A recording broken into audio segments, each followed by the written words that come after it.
BNP সরকার আজকে একটি নির্বাচনকে হালাল বলতেছে, আরেকটি নির্বাচনকে তারা হারাম বলতেছে। জনাব তারেক রহমান সাহেব উনি গণভোটে হায়ের পক্ষে ভোট চেয়েছিলেন, তাহলে একই মুখে দুই কথা। যে বিএনপি জাতীয় নির্বাচনের আগে প্রতিশ্রুতি দিয়েছিল তারা গণভোটের গণরায় বাস্তবায়ন করবে, কিন্তু নির্বাচনের পরেই তারা আমাদের সাথে বেইমানি এবং প্রতারণা শুরু করেছে। তারা প্রতিটি প্রতিশ্রুতি ভঙ্গ করেছে। তারা আজকে 51% ম্যান্ডেট নিয়ে আমাদের 70% ম্যান্ডেটকে তারা খারিজ করে দিতে চাচ্ছে।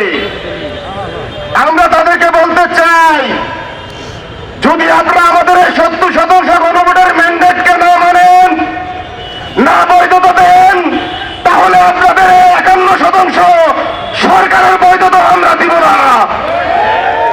আমরা আপনাদের 51% সরকারকে ছুরি ফেলে দিব।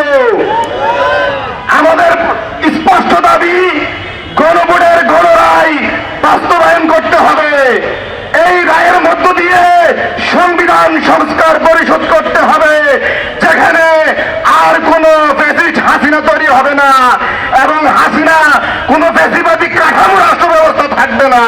বাংলাদেশে দুটি নির্বাচন হয়েছে একই দিনে, একটি জাতীয় সংসদ নির্বাচন, আরেকটি গণভোট। এই নির্বাচনের পরে আমরা দেখলাম বিএনপি সরকার আজকে একটি নির্বাচনকে হালাল বলতেছে, আরেকটি নির্বাচনকে তারা হারাম বলতেছে। অর্থাৎ তাদের ভাষায় গণভোট এটা বৈধতা পায় নাই। আমি জিজ্ঞাসা করতে চাই, নির্বাচনের আগে বিএনপির চেয়ারম্যান বর্তমান প্রধানমন্ত্রী জনাব তারেক রহমান সাহেব উনি গণভোটে হায়ের পক্ষে ভোট চেয়েছিলেন, তাহলে একই মুখে দুই কথা।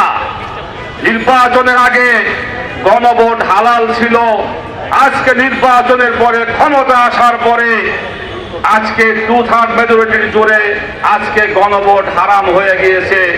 অতএব বিএনপির এই দ্বিচারিতা এবং জনগণের সাথে বিশ্বাসঘাতকতা এটা আমরা বুঝে ফেলছি, জনগণ বুঝে ফেলছে।